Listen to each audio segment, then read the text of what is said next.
guys, Luke here with Iron Trail Trapline Supply. Today we're going to be going over a question I get asked quite a bit, and that is, what dog proof do I prefer? The Bidger T3 or the No BS DP? And both of them have their pros and cons, and let's just go over each one and I'll show you what I like and dislike about the trap. So starting out, we have the No BS dog proof, and this thing is a great value for what you're getting. It comes with a long chain, has two swivels on it, and it has the chain stake right out of the box is already attached. It has a Wolfang style stake end, and if you have not tried the Wolfang on your coon traps, especially the dog proofs, I highly suggest it. I run it on all mine, including the Bidger. I add Wolfang chain stake to them. It's fast, it's effective. They have a lot of holding power, and it's very little messing around. Now this style end is a little bit, I would say, thinner than the Freedom brand style Wolfang, so I have bent a few of them, but it's really no big deal. You're getting it cheap enough that if you have to swap out an end once in a while or a couple at the end of the year, it's really no big deal. So I would say the chain stake attached right out of the box is probably the biggest pro of the trap. It just adds a lot of value. It is plated out of the box. This plating holds up really well.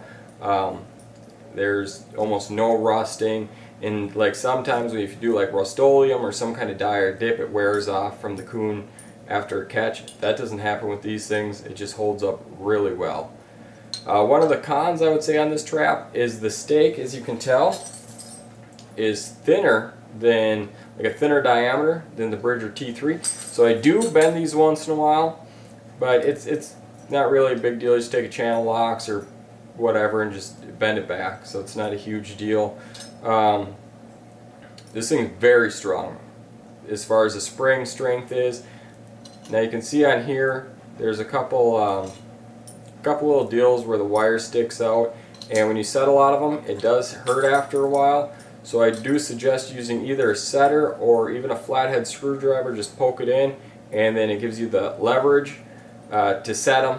If you're setting 50, 60 or whatever in a day, or 100, you know, it takes a toll on your hands, so that's one thing I suggest. A con of the trap, this tube on the front is not cut out. So when I'm trapping, one of the rivers I like traps extremely muddy, and as soon as you get a catch, it is packed full of mud. So I have to sit there and mess around with cleaning out that inside lip, which is kind of hard to get to. You're wearing your gauntlets or whatever. It's kind of a pain in the butt. So I would say that is probably the biggest con of the trap. But overall, great trap. Other than maybe the lip not being cut out, I have pretty much no complaints on it. Here's the Bidger T3 dog proof. This is a very stout, well-made trap.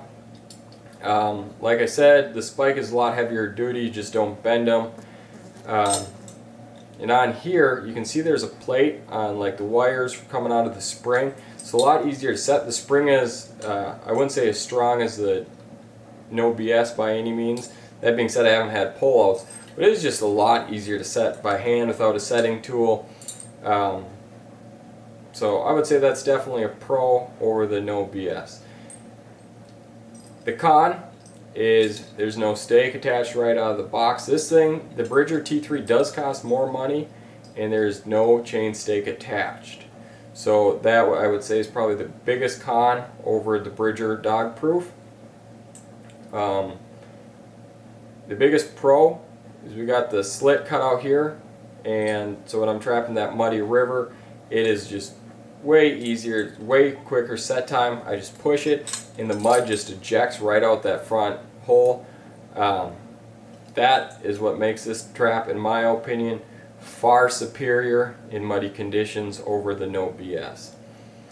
But yeah, overall, the T3 now is plated too. It's just like the No BS. It does come plated right out of the box. So this thing, you don't have to do any kind of trap prep work on it or anything like that, other than attaching some kind of stake, and maybe you're just using rebar, so it works good there. So if I was to compare the two, if I'm in muddy conditions, this is it. If I'm looking for maybe a little bit higher quality trap, now this is in my opinion a little bit higher quality trap, and I'm willing to spend the extra money to attach a chain stake, I would go with the T3, and that's mostly because I'm trapping in muddy conditions. So you know, the cutout means a lot to me, where other people might be dry or they might only be trapping a couple days out of the year, so it doesn't matter. If I had to buy a trap and I was on a budget, there's no BS. You cannot beat it. If I wanted to use my money and buy the most dog proofs possible for my budget, this can't be beat. If I wanted something right out of the box ready to go, all I do is buy a dozen traps and a driver, this can't be beat.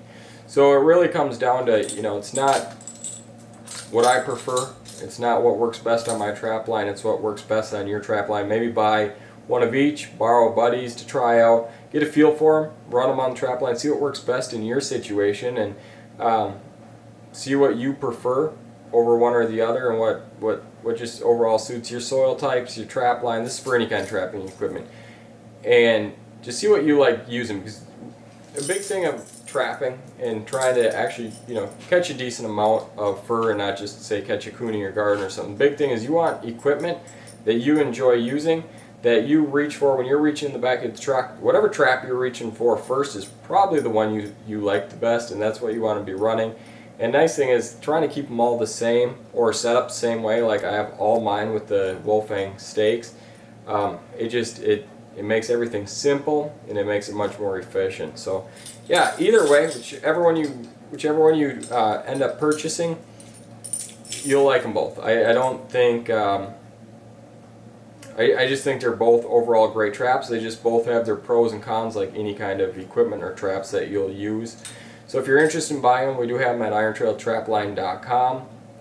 And if you have any questions, feel free to leave it in the comment. You know, I run 100 of each, so you know, I have experiences and using them, and I've developed what I like in certain situations and stuff like that. So if you have any questions, leave them in the comments. Give me a call, shoot us an email at Iron Trail, and we'll definitely try and answer them. And maybe your trapline situation is a little different. I can lead you to which one I think would be best for you. So hope that helps you guys. Thanks for watching. We'd love if you hit subscribe. It helps us. It helps all the other trapping channels on YouTube and just trapping in general get out there better. So please do that, and you have a wonderful day.